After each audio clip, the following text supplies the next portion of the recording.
Hey everybody, warm welcome to the show. I'm Rebecca McLaughlin-Easton, and this week we're in Abu Dhabi attending the Milken Institute Summit, gathering together thought leaders to discuss some of the world's most pressing problems. We talk regional current affairs and social and economic reforms in the Kingdom of Saudi Arabia with a prominent member of its royal family. The kingdom is open to everybody. Whoever wants to come, they're welcome. A little bit later on, we'll do the sums on what Britain's exit from the European Union means for investment flows into the Middle East region. But first, here's everything you need to know about an important summit that took place in the UAE capital, and it attracted global CEOs and celebrities. Decision makers and trailblazers spanning fields from economics to wellness attended the Milken Institute Middle East and Africa Summit 2020. The event featured a diverse guest list from Paris Hilton to Deepak Chopra. Milken has helping people build meaningful lives as its mission statement, focusing on areas like workplace development and financial innovation. The Global Opportunity Index report published by Milken analysed the improvements made by Gulf Cooperation Council countries last year. The study found that their performance lagged in four main areas that affect foreign investors' potential attraction to the region, namely transparency of information, workforce talent, economic openness, and protecting investors' rights. The CEO of Milken told Euronews that the region had great potential to improve matters. Well, you need to not only put in place laws that do that, which many jurisdictions have, but you have to have the political will to enforce them. Milken also said that accelerating reforms would help regional economies better diversify away from oil, but that decision was ultimately the government's. There's no question that the challenge is here, that the capital is here, that the ability to diversify away from dependence on energy is here, but that it's going to take a good deal of work.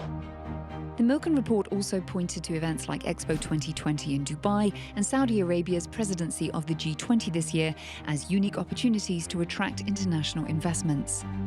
And that is where I started my conversation with one of the most high-profile diplomats at this year's summit, His Royal Highness Turki Faisal bin Abdulaziz Al Saud from the Kingdom of Saudi Arabia. Your Royal Highness, a very warm welcome to Inspire Middle East. Thank you very much. Many analysts say that Saudi Arabia, as a matter of urgency, needs to better protect the interest of investors, have more economic openness and more financial transparency. So how quickly are these reforms being pushed through to encourage greater FDI flows? The kingdom established the Vision 2030 nearly 5 years ago, and it set a transformation stage to get ready to go to 2030 for 5 years. And we're coming to the end of that time now. What I've heard from official statements is that we're pretty much on target. With a population of more than 34 million in the Kingdom of Saudi Arabia, job creation is an urgent matter, not least a challenging one too. Will you be able to achieve that by 2030? I hope so. You know, it's not just job creation, but it's also the sense of well-being in an environment around us that is not so well established, either in terms of political security or stability or in even financial capability. We're surrounded by hotspots around us and by failing states in various parts of our world. Now, for the first time, Saudi will be hosting the G20 summit, but some human rights organizations and anti-corruption movements have voiced concerns, saying that they will even boycott the civil meetings ahead of the summit. How seriously are Saudi heeding their concerns? I think that's looking at it in the short term. So if they want to see what Saudi Arabia is like, they should come and engage rather than boycott. And so the kingdom is open to everybody. Whoever wants to come, they're welcome. If they don't want to come, they'll miss an opportunity. How do you respond to those who say that hosting the G20 is an effort by Saudi to deflect attention away from the situation in Yemen and its human rights records? There's no deflection there. And we're open. We have commitments. We have commitments in the Yemen. We're engaged in that. We're supporting the legitimate government in Yemen against a usurper that used military means to try to take over the country. And in other issues of human rights and so on, come and see. And you will be surprised and hopefully engaged with us for a continuing visiting program.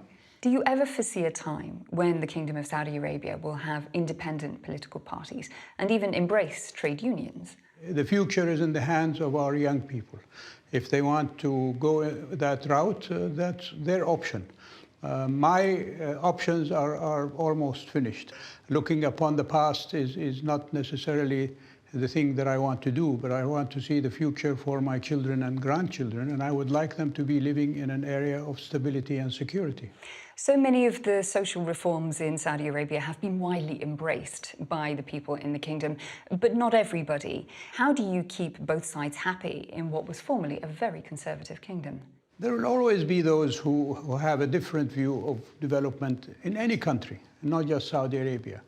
And the thing to do with them is to engage with them and talk to them and try to show them that whatever they are afraid of or have some misapprehensions about, well, let's talk about those things. Let's switch to the US elections. Who would you most like to see sitting in the Oval Office?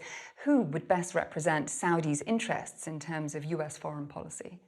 We've worked with all American presidents since 1945. Both countries have maintained a strong relationship. We've had our differences, we've had our ups and downs, but on the whole, I think our strategic interests have maintained themselves in the forefront of our interests. So whoever sits in the White House is welcome in Riyadh, and hopefully will welcome whoever sits on the throne in Riyadh to Washington.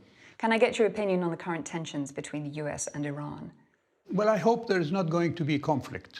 And I think this is something not just we, but also the United States is very much concerned about. The challenge there is that Iran has been provoking conflict. You've seen how they did with the tankers a few months back in the Gulf and in the Arabian Sea. You've seen their attack on the Aramco facilities last September and so on. Hopefully, Iran will become a constructive partner in the area rather than the destructive interloper that is trying to dominate the area. And in terms of levels of Saudi security, is it as fortified as it can be in the wake of those attacks? Well, it's a challenge. And not just Saudi interests are engaged. You know, the 5 or 6 million barrels that were hit by those missiles and drones when Iran attacked affect the whole world. Your Royal Highness, it's been fascinating talking to you. Thank you for your time. It's been a pleasure. Thank you. Come and see us in Saudi. We will. Thank you very much. We now turn our attention to the United Kingdom's business ties with the GCC region, of course, against the backdrop of Brexit. Rosie Lees-Thompson has more on how commercial links, trade relations and investment flows could be affected in this new era. With the ink drying on the Brexit divorce papers from the EU, for the first time since 1973, the UK is free to negotiate its own trade deals. And for many Britons, the Middle East is looking like an exciting new investment arena. Chris Doyle, director of a non-profit organisation working towards UK Middle East policy, believes that Britain will be capitalising on well-established ties to generate PACs. Britain has always had an historic relationship with GCC states. It was, aside from Saudi Arabia, the colonial power or the protector of these states. And we trade off that, those links, those ties that are very deep. And I think that there would just be lots of efforts to remind them that although we've had a very bumpy 12 to 18 months in Britain, that now we're open for business and that Britain is back in the game. The problem is bilateral trade agreements can take years to negotiate. But many countries in the Middle East have relatively low barriers to trade. So despite no official free trade deals, many businesses find it easy to operate. Outside the European Union, the GCC is the UK's second largest export market behind the US. Last year, the total trade in goods and services accounted for $54.8 billion, according to British government figures. There are sectors going forward, things like tech, things like healthcare, things like automation and transportation, that are going to drive the way communities and countries evolve. And the UK is keen to partner with the Middle East and the Gulf as it embarks on that same journey. With the hopes of developing this relationship further, in 2018, the British government established a dedicated UK export finance team in Dubai. We have more than £30 billion worth of financial support available for projects in this region. And the reason we do that is not only to provide funding support to the respective countries, but it also allows UK companies providing goods and services to get involved in projects they might not ordinarily get involved in. With the pressure on to make Brexit a success, the UK government launched a global campaign aimed at wooing foreign trade partners. Ministers and diplomats have been energetically creating opportunities for UK companies. Last year, Solar Water joined the UK's trade mission to Saudi Arabia. And 9 months after entering the world market, the British company has signed multi-million-dollar contracts with Saudi Arabia and Jordan. Using technology, Solar Water distills seawater into fresh water. UK technology is being recognised by the Middle East as something that can be extremely helpful to their economies thriving and their communities thriving. But the clock is ticking on how many trade pacts the UK can make before she leaves the EU's customs union on December 31st, with some viewing the number as a measure of her future success or failure. Well, that is a wrap of our show. We hope that you enjoyed it, and be sure to catch all of our programmes online at Euronews.com. Before I leave you, here is some inspiring Instagram posts that we especially liked this week. I'll see you next time.